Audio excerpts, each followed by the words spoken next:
Hančer prilazi do vrata toaleta, pitajući Silu da li je u redu. Sila nakon toga izlazi, govoreći da je dobro, a Hančer joj spominje kako je i ona bila takva kada je bila trudna. Plašila se svega, pa čak i da izađe napolje, ali se tako najviše povezala sa bebom u stomaku. Hančer zagrli Silu, govoreći da je sada sestra uz nju i uvijek će biti, a Sila se samo zlobno nasmeje da to Hančer ne primeti. Esma pita Ertugrula da odlože papire za venčanje za sutra, jer želi da opet obiđe Gulfem, zato što ženi možda treba pomoć. Ertugrul je već bio spreman na ovo i slaže se sa Esmom, jer ona nikada ne bi ostavila nekoga kome je potrebna pomoć na cedilu.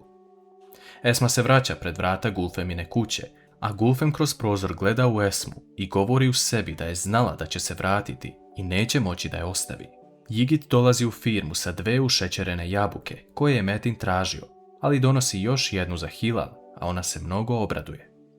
Nakon što Jigit donese jabuke Metinu, on daje jednu Mine, a jednu Sine. Metin govori Mine da je njena majka stalno tražila ušećerene jabuke dok je bila trudna i da je sada ovo mali znak pažnje, ali da li Metin može da nasluti na nešto? Engin je u kancelariji sa Nisom, a ona otvoreno pokazuje znakove ljubomore prema Sili. Nisa se izvinjava što je juče zvala u trenutku kada je on bio sa Silinom porodicom, a on je pita kako je to saznala. Nisi je Jigit pokazao sliku, a ona to prenosi Enginu. Nisa ustaje sa stolice jer se postidela i ne zna šta da kaže, govoreći da ide da fotokopira dosije. Engin ustaje pitajući je da li je nešto zaboravila i nasmeje se, te joj daje dosije u ruke i shvata da Nisa osjeti nešto prema njemu. Nakon toga Džihan ulazi u Enginovu kancelariju kako bi popričao o nečemu što ga veoma zanima. Hančer je rekla da se nikada ne zna da li će se Engin i Sila pomiriti, a Džihan to pita Engina. On odgovara da će se pre nebo i zemlja spojiti nego što će se njih dvoje opet vratiti na staru. U međuvremenu, Sila priča sa Hančer o tome kako ne želi da kaže Enginu istinu, jer je on već našao lepšu polovinu, a to je asistentkinja Nisa. Hančer je pita da li je sigurna u to, a Sila govori da jeste.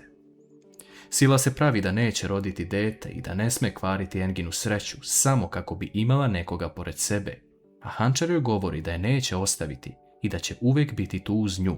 Njih dve se zagrle, a ovdje opet vidimo Silin zli osmeh. Sila tada govori Hančer da će se uskoro kako god spakovati da ode iz ove kuće, jer se ni Engin više neće vraćati. Ali Hančer govori da će joj ona pomoći.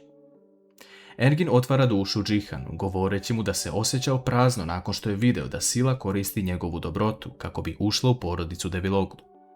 Engin je uvijek želeo lep i miran dom sa ženom koju voli i barem jednim detetom koje je lepo kao mesec. Džihan ne želi da kaže Enginu, rekao sam ti, već mu govori da život ide dalje i da će on dobiti topao dom jednog dana. Nakon što Sinem i Mine dođu u vilu, Mukader vidi svoj štap na stolici na kojoj sedi Metin. Ona naređuje Gusum da skloni ovaj štap, ali ona govori da je Metin naredio da štap mora ostati na tom mestu. Mukader uzima štap i baca ga do praga, ali tada se pojavljuje jedno iznenađenje. Hančer dovodi Silu u vilu kako bi bila pored nje dok je trudna, ali nikome to ne govori. Mukader je svesna da će sada opet imati posla sa Silom, ali ne može da uradi ništa povodom toga, jer Sila već ima svoju sobu u vili. U međuvremenu Gulfem donosi čaj sebi i Esmi kako bi popričale više o njihovom odnosu. Esma govori da je vidjela u kakvoj je situaciji Gulfem i da joj je potrebna osoba koja će brinuti o njoj. Gulfem govori da je već tražila nekog takvog, ali nije imala sreće. Esma tada predloži da ona bude ta koja će je čuvati, ali ne za neki veliki novac, već da joj samo izađe u susret. Gulfem se tada zagleda u jednu tačku, a Esma pokušava da je dozove. Šta će Gulfem sada uraditi i da li je baš ovo ono što je želela?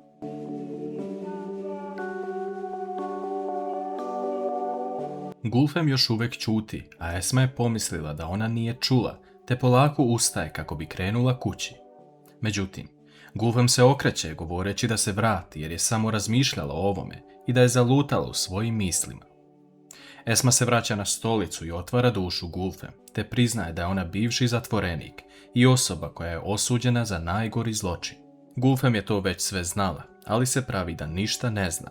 A Esma dodaje da zato želi da radi kod nje, jer je odlučila da nakon 20 godina izvede pravdu na vidjelo. Gufem sada tek shvata da je Esma spremna da se suoči sa Mukader, te pristaje na ovaj uslov i ne osuđuje Esmu za to što je uradila. Ove reči kupuju Esmino srce jer nije očekivala da će neko prihvatiti da radi nakon Ertugrula i Alije. Gufem uzima fotoaparat i fotografiše Esmu kako je navodno ne bi zaboravila, te joj daje avans u vidu jedne plate unaprijed za sutra kada dođe na posao. Nisa dolazi kod Engina u kancelariju i donosi mu papire koji su spremni za brakorazvodnu parnicu, ali dodaje da mu neće ići u prilog ona slika sa Instagrama koju je Sila postavila. Engin je pita koja je slika u pitanju, a ona navodi da joj je to Hilal prenela. Engin shvata situaciju govoreći Nisi da bi on bio ljubomoran kada bi osoba koja mu nešto znači postavila fotografiju, te da je razume, a Nisa se samo postidi. Neko kuca na vrata porodice Yildiz, dok je samo Derya tu, a to je Servet koji je pronašao kuću. Derya se uplaši da će se neko vratiti jer je rekla Servetu da živi sama sa Emirom, a on joj daje $50 kako bi joj malo pomogao. Servet predlaže Deri da ostane večeras kod njih kako bi se oživjela porodična atmosfera, ali Derya se snalazi govoreći Servetu da je gazda ove kuće veoma opasan čovjek i rekao da će pozvati policiju ako vidi da je neko sa strane došao.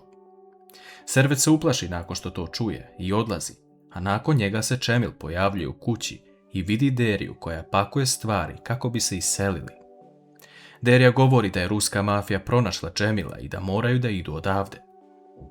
Prelazimo na situaciju u vili. Sila koristi priliku da priđe Mukader, govoreći da je njeno vrijeme u vili prošlo i da su se čak i snaje udružile protiv nje. Mukader ne dopušta Sili da to govori, dodavajući da je ona 40 godina bila dama ove vile i da će tako ostati. Sila se nasme, govoreći joj da samo ona veruje u to i niko više, te da ako joj treba neki savjet, slobodno neka joj se obrati. Mukader poludi nakon ovoga jer ne može da dopusti da neko tako priča sa njom. Hančar odlazi u Silinu sobu i donosi Efehana kako bi ju ubedila u drugačije mišljenje za dete. Sila se pravi da želi ovakvu bebu, ali tada dolazi Džihan koji zove Hančar u hodnik.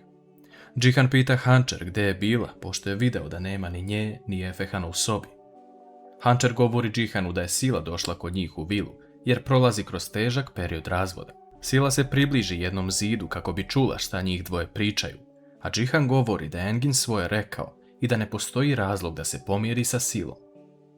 Svi sedaju da večeraju u vili Deviloglu i Džihan prihvata Silin dolazak. Sve deluju u redu sem jedne stvari, a to je Mukaderin štap na Metinovom mestu. Mukader uzima štap da ga skloni jer ne može više da izdrži ovu igru, ali tada se čuje Metinov glas preko kamere koju je ugradio da posmatra dnevni boravak. Džihan ne može ovo da podnese od brata, te odlazi u njegovu kancelariju, govoreći mu da kaže sve o ovoj igri. Metin ustaje i postavlja jedno direktno pitanje Džihanu. Da li bi on postavio to pitanje da je taj isti štap ugrozio njegovu ženu?